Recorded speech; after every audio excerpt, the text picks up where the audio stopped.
ko lang i-share sa inyo. So, ayun, birthday ko this coming August 3. And nabigla ako dahil parang napaaga yung nangasawa ko sa akin. Tadaan. Yan. Tingnan natin kung ano yung laman. Yan siya. Tadaan. Yan yung laman. So, magkapareha dito. Ayan, same sila ng pendant. Tiffany. Ay, ang cute. Salamat, Apa. Thank you, Apa. May pa-stone siya dyan. Kagaya dito. May stone yan dyan. Yan din. Oh, ang cute niya. Tayo ngayon sa bahay ni mother-in-law kasi ilang beses na talagang nagpo-postpone dahil kay ulan. And then bukas, sobrang init. Ayaw niyang pumunta. Magsispray na naman siya dahil sa mga damo sa palayan. Papatayin naman yung damo sa palayan. Kasi usual, papupunta kami kay mother-in-law. Andito naman kami sa Mart. Hindi yan pwedeng walang bit-bit yung batang yan. Gustong-gusto niyan sumama sa amin dahil every time lalabas kami nagpapabili yan. Kasi pag ako lang talaga yung kasama niyan, nilalakihin ko yan ng mata. Pero pag andyan yung apa nila, syempre yung apa, bigay naman. So, spoil dyan sa kanilang apa. So, ako lang yan naman yung controller.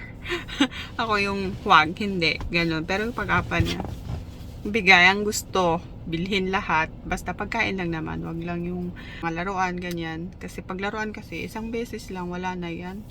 Doon lang kami sa Daiso kasi tag 3,000 won, 1,000 won, ganun lang. So, bahala na pagsawaan.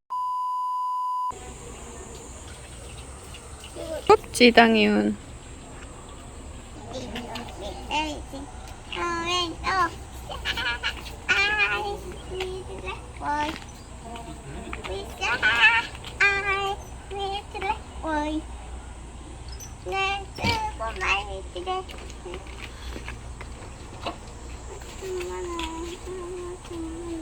아, 얘가 제일 예뻐. 네, 좋아해. Nakita naman kami ng raspberry. Raspberry ba to? Meron dyan, no? 엄마를 또 Sa'yo, 안고 yun. 있어. Raspberry. Kaya ma! Pauwi na kami at si Uma ay nag-iisa na naman. Tutuwa yan siya pag dinadalaw namin, lalo kasama yung mga bata. Ang liwanag ng kapitbahay ni Uma.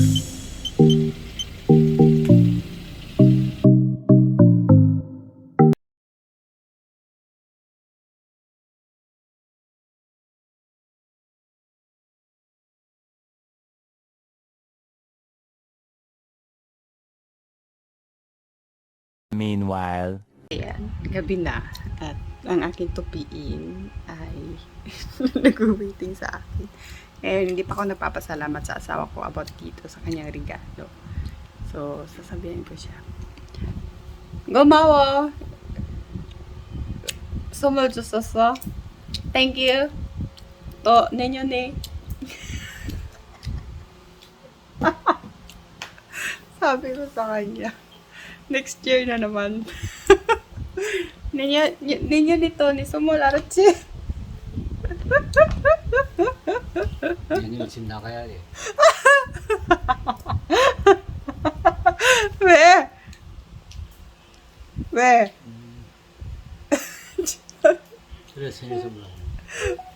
Aalis daw siya ng bahay next year. Para di daw siya makabili ng regalo sa akin. 8월달에 집 나가야 돼. Pagtungtong namin August, lalayas na siya ng bahay. Many months later. Good evening everyone and welcome back sa ating YouTube channel. So for today's video, magluluto naman tayo ng another recipe ng ating pagkaing Pinoy. So for today's luto, tokwa steak yung lulutuin ko. At syempre, first time ko yung gagawin and thank you sa YouTube University. Tuto akong magluto ng hindi ko familiar na pagkain. So, first time ko din yung makain dahil sa amin, sa probinsya, walang tokwa sa amin. Kung hindi ako dumating sa Korea, hindi ako makakakain ng tokwa. Ano ba yung tokwa dati? Ano yan? So, hindi ako nakakain yan. Hindi ko din yan nakita ever. So, kung pumunta lang ako dito ng Korea, saka ko pa siya nakita kung ano yan tokwa. So, ito na. Ako ng oil. So, ang oil pala ay nilutuan ko na yan ng prito. Kaya ganyan yung color. Tapos, dinadagan ko na lang. Ito yung ating sibuyas. Maraming sibuyas dahil gusto ng asawa ko maraming sibuyas. Tapos, bawang. Tapos, tokwa. Tapos, itong ating lemon juice. Tapos, gagamit din tayo ng soy sauce, paminta. Easy recipe lang po ito. Gusto ko lang mabago yung recipe ng tokwa na halos basic na niluluto ko sa asawa ko. So, gusto ko naman maiba naman. And hopefully, magustuhan niya.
Ganito lang yung usually yung iluluto ko. Steam lang yan. And then, sinasawsaw sa toyo.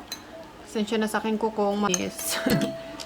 Okay naman yung lasa daw. Yung amoy lang niya is asim. Pero pag kinain mo naman is okay daw. So, pasado sa kanyang panglasa. Ang ating tokwa steak.